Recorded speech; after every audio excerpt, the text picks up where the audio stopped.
हरे कृष्ण कृष्ण कृष्ण हरे हरे, हरे राम राम राम हरे हरे, हरे कृष्ण कृष्ण कृष्ण हरे हरे, हरे राम राम राम हरे हरे, हरे कृष्ण कृष्ण कृष्ण हरे राम राम हरे हरे। श्रीमद् भगवत गीता यथारूप उपसंग अध्याय 18 उपसंहार संन्यास की सिद्धि। श्लोक नंबर 54। ब्रह्मभूतः प्रसन्नात्मा न शोचति न कांक्षति समः सर्वेषु भूतेषु मद्भक्तिं लभते पराम।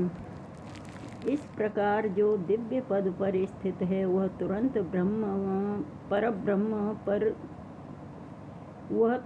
परब्रह्म का अनुभव करता है और पूर्णतया प्रसन्न हो जाता है। वह न तो कभी शोक करता है और न किसी वस्तु की कामना करता है।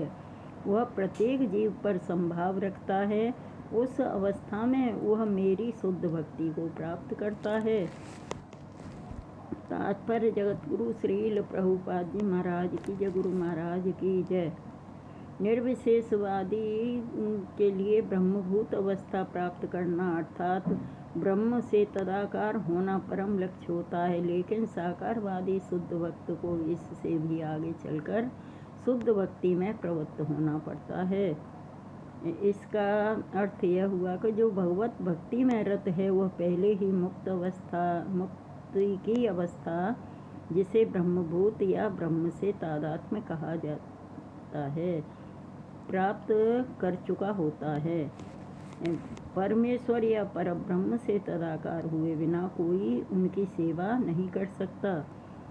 परम ज्ञान होने पर सेव्य तथा सेवक में कोई अंतर नहीं कर सकता।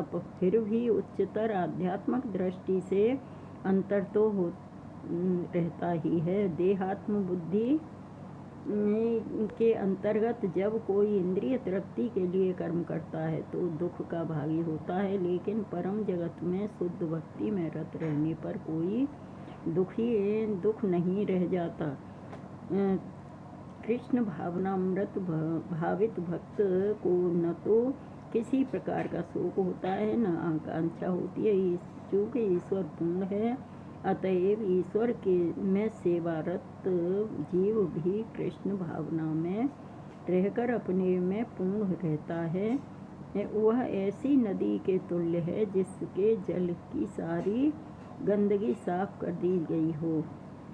चूँकि शुद्ध भक्त में श्री कृष्ण के अतिरिक्त कोई और विचार नहीं उठते, अतएव वह प्रसन्न रहता है। वह न तो किसी भौतिक क्षति पर शोक करता है न किसी लाभ की आकांक्षा करता है, क्योंकि वह भगवत भक्ति से पूर्ण होता है।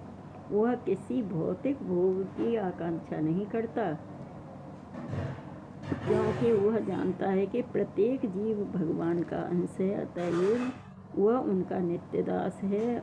वह भौतिक जगत में न तो किसी को अपने से उच्च देखता है न किसी को निम्न। ये उच्च तथा निम्न पद क्षणभंगुर हैं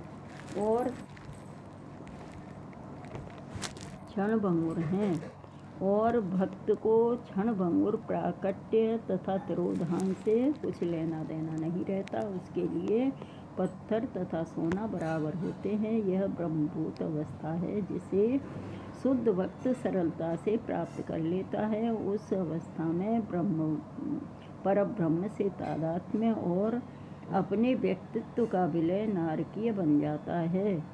स्वर्ग प्राप्त करने का विचार मृग तृष्णा लगता है और इंद्रियां विषदंतहीन सर्प के भांति प्रतीत होती हैं। जिस प्रकार विषदंत विहीन सर्प से कोई भय नहीं रह जाता, उसी प्रकार स्वतः संयमित इंद्रियों से कोई भय नहीं रह जाता। यह संसार उस व्यक्ति के लिए दुखमय है जो भौतिकता से ग्रस्त है, लेकिन भक्त के लिए समग्र जगत वैकुंठ तुल्य है।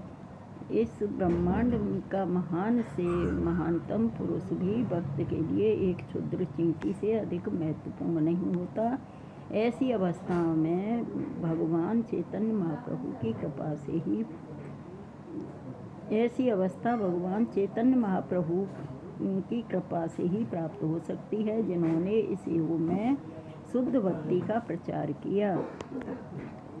तो हमें मतलब बिल्कुल हरे कृष्णा